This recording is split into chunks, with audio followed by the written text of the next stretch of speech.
Hi, I'm Andy Webb from BeCleverWithYourCash.com. Welcome back to my YouTube channel. Now in this video, I want to talk to you about joint bank accounts. Are they good or are they bad?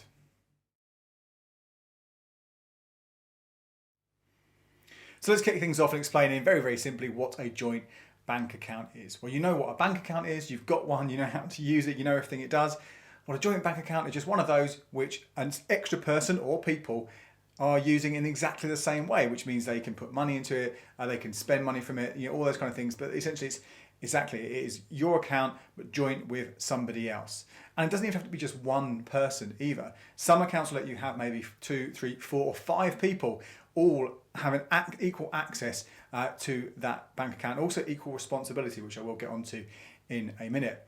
And obviously, if you're having more than 2 people in a joint account, it obviously means that it's not just for married couples. A lot of people think about it, you get a joint account when you're married. But no, you can have a joint account with someone else or more than one person for all sorts of reasons. So yes, okay, being in a relationship, whether that's married or not married, is the most obvious one to go for this, particularly if you're cohabiting. That's really, if you're living in the same place together in a relationship, then that is going to be the main reason why I think people will have a joint bank account. But equally, you could have a joint bank account with your housemates. You're living with friends and you've got shared expenses. Again, a joint bank account could be one of the options. Or you might have it with a relative and your brother, a sister, your mother, your father, your son, your daughter, where you've got a certain amount of cash which you are equally spending and looking after at the same time. So lots and lots of different reasons, but obviously primarily one I will kind of focus on more here is that sense of if you're in a relationship, again, whether married or not married, but if you're in a relationship, why you might have a joint bank account, the good things and the bad things. But I say I'll focus on people in relationships, but a lot of the stuff I will say about are relevant to you, any kind of joint bank account, whoever you're thinking of getting one with, you need to be aware of, particularly a lot of those cons that go with them. Okay, let's start with some of the good reasons to have a joint bank account. And again, if you are in a relationship or if you have any kind of shared expenses, it makes a huge amount of sense to all have them in an account which you are both looking after and both responsible for. Gives you that visibility for a start. You can see what money there is for those bills, for the rent, for the mortgage, things like that, and how much you've got to put in and how much you've got to go out. You understand exactly what the expenses are. That's really important. Often, particularly when people move into a property with someone else, again, that could be because you're moving in with your partner, or it could be coming into a house share, something like that. You just send some money over because the bills are already in someone's name. Now, that might be convenient, but what it does is it loses that visibility. You don't necessarily get a real understanding of where the money is going. And over time, that could also lead to someone having issues if, if you're in a partnership and a person who looks after the bills dies, and the other person doesn't have any idea of where the money is, where it's going, that can cause all sorts of problems. So it's really important to kind of share that responsibility, and a joint bank account is a really important part of that. There's also obviously the convenience of having them all in a single account. You can set the money to go out at the same time. I think if you have any shared bills, it's really a good thing to be thinking about. That visibility is also pretty handy when it comes down to tensions, because you can see where the money is, exactly how much there is and where it is going. So if you kind of tend to argue about money, you don't have necessarily the same opinion about things, having a joint bank account for some of those core expenses, if not more, is a good way to kind of really understand when the money comes in, where it goes. So it's not this magical thing, hang on, I don't understand where the money's going. It's there, it's in a joint account, you can see it, it's not hidden away somewhere, although there is a flip side to that which I will get onto. And there are also a couple of extra benefits it's worth considering. One of them is an advantage that comes around to savings accounts. Now, some of the best savings rates right now are with current accounts. So this can come and go, but at the time of filming it, you could get 5% for a year with Nationwide, you get 3% with TSB, okay, on limited amounts of money, but that's still better than you're going to get in other places. However, you can only have one of those accounts per person, except if you also have a joint account. So potentially, if you and your partner have both got an account which is, say, giving you 3% interest on $1,500, that's the current rate of TSB. Obviously, it might change, but that's what it is right now. It means you can have a third account between you, getting another 3% on another $1,500. So it's a great way to maximise the what you can get back on your savings. And the last one concerns your protection for your money. Normally in a personal current account, you get up to £85,000 protected under what's called the Financial Services Compensation Scheme. You'll see a little logo, FSCS. Basically what that means is if the bank was to go bust, completely go under, the government will protect what the money you have in that account up to £85,000. So that is a lot of money already, right? So most of you aren't even going to be anywhere near that. But with a joint account, if you do have more cash, you get double the protection in that single financial institution. So that's worth considering as well. If you do have a lot of cash and you want to ensure you've got greater protection, but keep it in one pot rather than split it off individually, then a joint account can do that for you. So there's some of the good things. What about some of the bad things? Some of the reasons you might want to think twice about opening a joint account with someone else. Now, the biggest one of these I think you really need to be aware of is as soon as you open up a joint account with someone, and the same thing goes for actually any sort of financial product that you have in the same name, in joint names with somebody else, is you become financially linked. Now, this means if one of you has a particularly bad credit report, for example, bad credit score, that will bring down the score of the other person because you're linked, and therefore when you do apply for things, they will look at who you are financially linked to. So you need to be really, really careful about that with anyone you apply for a joint account with. Now, if it's your partner, you'll have a conversation obviously about this. You might have an understanding of this beforehand, and if there are some bad things, and then you might be working to build that off. It could be a debt that they've got, it could be a default, something like that. But you still need to be really careful and aware of what that situation is. So don't just open it without looking at each other's credit reports first of all, and you can do that for free in lots of different places. You need to be extra careful if you're opening it up with just a friend, someone like that, okay? Because anything they then might subsequently do while you're linked can have an impact. Now, if you close down a joint account because a relationship has finished, or you're no longer in a house share, got your name taken off that, you need to make sure that you are no longer linked to these people as well. So this is really important because that can stay on there if you don't do something about it. So that's one of the most important things to think about. You also need to consider how much you trust that person, and even if you trust them implicitly, well, let's face it, we know sometimes things happen. We've all got stories of people who are in fantastic relationships, everything's going swimmingly, and then something went wrong completely out of the blue, and they didn't act in the way you would have expected them to. You always hope it's not going to happen to you, and fingers crossed it won't. But there is that chance that you have a joint account, you have all your money in there, and your partner, your friend, your family member, whoever it is, they could take all of that cash. They could just take it and do what they want with it. And then you've got no comeback on it because it is a joint account and you've got a mandate. It's called a mandate where basically you have that equally, you're able to both spend the money in there as you wish. Now, some accounts do have a service where to take any money out or to do anything, you both have to sign for it.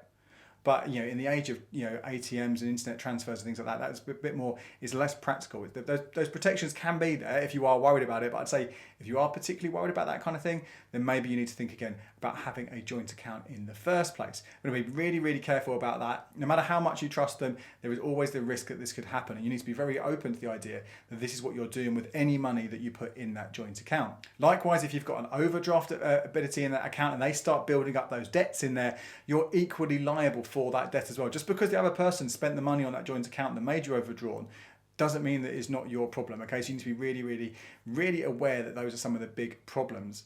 And you know what? Trust doesn't just go as far as like relationship breaks up or going into overdraft. If you've got a very, very different attitude to money to the person you have that joint account with, maybe you're a saver and you're a bit more cautious, maybe they're a spender, then it could, although I said about, joint accounts are great for giving about, visibility and trust and making you have conversations about your money, the flip side is you might suddenly sort of be more aware of their spending and where the money is and take more of an issue with it, particularly if, I'll get to this in a second, if you feel you're contributing as much or more than they are, but they're spending more than you are from the account. Okay, so just be very, very aware of this. Although I think it's great to have this conversation, in fact, having a joint account is one of the most important things you can do to start that conversation and continue it as time goes on. There are those, it could bring up some things which aren't the best things and could cause some problems. Joint accounts can also be a problem when you think about financial abuse. This is a very, very real problem out there. And sometimes people don't have access to any money at all. So the idea of having a joint account you might think is good because it does give someone that ability to have access to cash. It's a joint account. It's not all held in a separate account and they're just given that money here and there. And that's true. But at the same time, if someone can see all the spending that's going on in an account, then that control can sort of be much more sort of like people who are prone to sort of financially abuse their partners. And again, it doesn't have to come with physical abuse. It can be sort of just quite a psychological and financial thing that goes on. There is that risk there that financial abuse is easier for someone to sort of like, to do that and to abuse someone financially. And if you do have all your money and all your spending just in joint accounts, well, then you're going to lose some of that privacy that you might have in terms of, if you want to buy something and don't want the other person to know about it. Now, there could just be something as simple as a gift, but there could be some other very good reasons why you don't want someone to know that you are spending some cash. If it's all there for everyone to see in a joint account, there is no hiding it. You will lose that privacy completely. So I think there's some quite compelling cons there to having a joint account. As much as I think it's great to have a joint account, you really, really need to be careful about some of the things that could happen. And you might think, oh, it will never happen to me. We're in love. These things aren't going to happen. It's going to be absolutely fine. You never know. So I think it's really, really important that if you have a joint account, and again, I do think it's worth having one for those shared expenses, that you do still have your own personal accounts for your own personal spending. And that is something that is private to you. Now, some people have heard this called a F-off fund. All right, you know what the F stands for. The idea that if things were to go really wrong in a relationship, that you've got that ability, that money in there to go, to leave and do what you need to do without the other person knowing. Whether that is about buying the things you need, whether it's getting a deposit for another place, or just generally having some funds to yourself to get you through a separation. Really, really, really important. Again, I think everybody should have this, okay, in a relationship. Everyone should have their own money ultimately for that. But also on a more practical day-to-day level, I think you want to be able to have some independence in your spending. You don't want to be in a situation where every single purchase is being checked off by your partner. Again, you have very, very different attitudes from all sorts of people in their approach to money. Some people, for example, hey, doing what I do, I'm obviously a bit of a saver. I'm always looking for the best prices, the lowest prices to buy things. It's very easy for me to see when my wife has bought something to kind of sort of question how much she paid for it. Not in a controlling kind of like, why did you spend that money? But more in a kind of, for me, well, I probably could have got a better price, maybe something like that. That is not healthy. That's not good. It's much, much better than my wife. She spends how she wants to spend within her own budget, within her own income, what she can afford, okay? Really, really important. So I think if you're thinking about doing this, the pros I've shared for you for having a joint account, okay, fantastic. Yeah, get a joint account for those shared expenses. And I'll get into a second a bit more about how that also can sort of be variable, but make sure you still have to protect yourself from some of those negatives of joint accounts. Make sure you have your own account for your own spending and to protect yourself if something was to go wrong. Okay, so let's get on to how to use a joint account, because again, there are different ways to do this. Now, I think the first thing you need to think about is what is that joint account for? Is it going to be for everything? Now, as I've suggested, I don't think that's the best idea to everyone, to have all the spending come out of that single account, okay? But you might decide that's how you want to do things, okay? Or is it just going to be for any sort of shared expense? So there could be anything you spend that benefits both of you. Or is it going to be very, very clearly, the very, very minimum, it's just going to be the rent and the mortgage payments, your gas, your electricity, your water, your council tax, those things, and that is it. And there are lines between all of those, right? So what me and my wife have is an account which is primarily just for the bills and the mortgage and things like that. But we also have a bit of cash in there, which is for if we're going out for dinner together. Particularly supermarket shopping as well. That all comes out of the joint account as well. So have a think about what's going to work best for you. Again, have that conversation with whoever you're having that shared account with. But again, if you're a flat share, it's just going to be the bills. If it is someone you're in a relationship with, then it could well be more and more that goes into it. Okay, so the next thing to think about is how much of your salary is going to go in, or any kind of income that you've got coming in. Now, will you put everything in? Again, I don't think that's a good idea to have both your salaries going in to a joint account. Again, better to have that separately and then set up standing orders for money to come into that account every month. But how much is that going to be? If you're going down the route of just shared expenses in there, are you going to split it 50-50? So you're both equally contributing to those standard expenses that you are kind of both paying for every time, or are you going to sort of split it slightly differently? So for example, if someone earns a lot more money, are they going to contribute more to the household expenses? Personally, I think that's a good idea, but again, it's a conversation you've got to have. And that is really, really key. So you understand, you really, really know how much money is coming in, who is putting that money in, and then where it is going. Be really, really clear about that. Now, if there are any personal expenses that come out of that joint account, you need to have a really, really clear guidance to what that can be. Because the worst thing you want is, again, as I mentioned before, someone spending loads from there and the other one not spending much. It's going to breed resentment in that relationship. Equally, it's fine, if you are happy to go a bit more all out and have more spending, you still might want to have a few rules. So perhaps it's only purchases under 50 quid that can be spent. Anything bigger than that, you need to have a conversation about. Or maybe you'll give yourself an allowance. So maybe you have £200 each every month that comes from the joint account. Again, you've got to have that conversation, work out what's best for you, because it will be different for everyone. The most important thing, though, is that you are having a conversation about it and starting that process. Now, finally, just a little note about getting a joint account. Now, you could, if you want, add someone to an existing sole current account. Now, they will probably have to fill in the forms. They probably have to do maybe some soft credit check on there and all those kind of bits and pieces, maybe produce some ID, but you could essentially turn a solo current account into a joint one. Personally, I wouldn't do that because I still want you to keep some some solo accounts for yourself anyway. You're much better off both of you applying together for a new account. And when you do that, that means you both fill in the forms and again, both go through that whole process, the credit check, the ID, all that kind of stuff, until you are given that account.